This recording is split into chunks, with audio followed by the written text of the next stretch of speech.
स्वामी समर्थांचे संपूर्ण जीवनचरित्र. स्वामी समर्थ हे सामान्य संत नव्हते.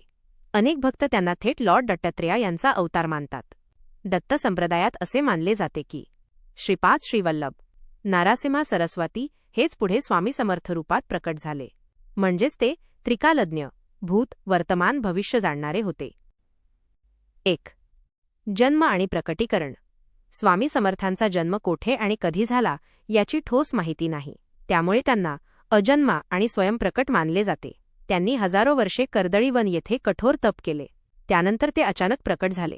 काही कथा सांगतात की ते एका मुंग्यांच्या वारुळातून अँट हिल प्रकट झाले, म्हणून त्यांना अनादी शाश्वत मानले जाते. 2.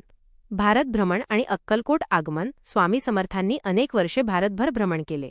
काशी, वाराणसी, गंगा किनारे, हिमालय, दक्षिण भारत ते कुठेही स्थिर राहत नसत. जेथे भक्तांना गरज असेल तिथे ते प्रकट होत. शेवटी स्वामी समर्थ अक्कलकोट येथे स्थायिक झाले, सुमारे 1856च्या आसपास. अक्कलकोटमधील जीवन. ते बहुतेक वेळा वटवृक्षाखाली बसत, लोकांच्या समस्या ऐकून त्यांना मार्गदर्शन करत, अनेक चमत्कार करून लोकांचे दुःख दूर करत.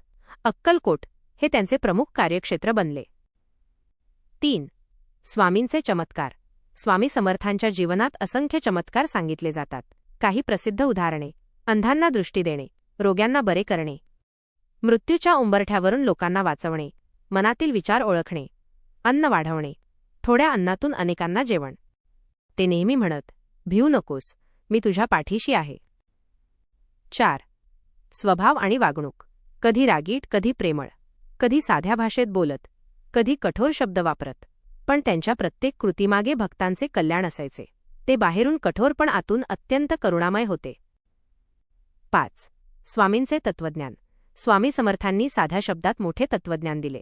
गुरुवर पूर्ण विश्वास ठेवा, नामस्मरण करा, ओम श्री स्वामी समर्थ, कर्म करा, फळाची चिंता करू नका, अहंकार सोडा, सत्य आणि धर्माचा मार्ग निवडा. 6. भक्तांशी नाते. ते प्रत्येक भक्ताला वैयक्तिकरित्या ओळखत, भक्तांच्या मनातील प्रश्न न विचारताही उत्तर देत, गरज पडल्यास कठोर शिक्षा देऊनही योग्य मार्गावर आणत. भक्त त्यांना जिवंत देव मानतात. 7. महासमाधी. स्वामी समर्थांनी 30 एप्रिल 1878 रोजी अक्कलकोट येथे समाधी घेतली.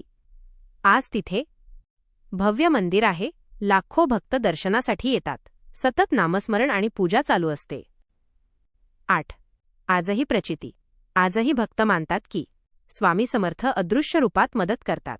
संकटात त्यांचे नाव घेतल्यास मार्ग मिळतो. त्यांच्या कृपेने अशक्यही शक्य होते. निष्कर्ष: स्वामी समर्थ हे केवळ संत नव्हते, तर जिवंत श्रद्धेचे प्रतीक आहेत. त्यांचे जीवन आपल्याला शिकवते की श्रद्धा, संयम आणि गुरुवर विश्वास ठेवल्यास जीवनातील कोणतीही अडचण पार करता येते. मित्रांनो, यांचं जीवन आपल्याला श्रद्धा, संयम आणि गुरुवर विश्वास ठेवायला शिकवतं.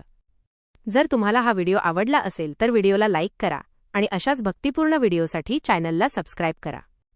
कॉमेंटमध्ये नक्की लिहा, ओम श्री स्वामी समर्थ. धन्यवाद. जय स्वामी समर्थ.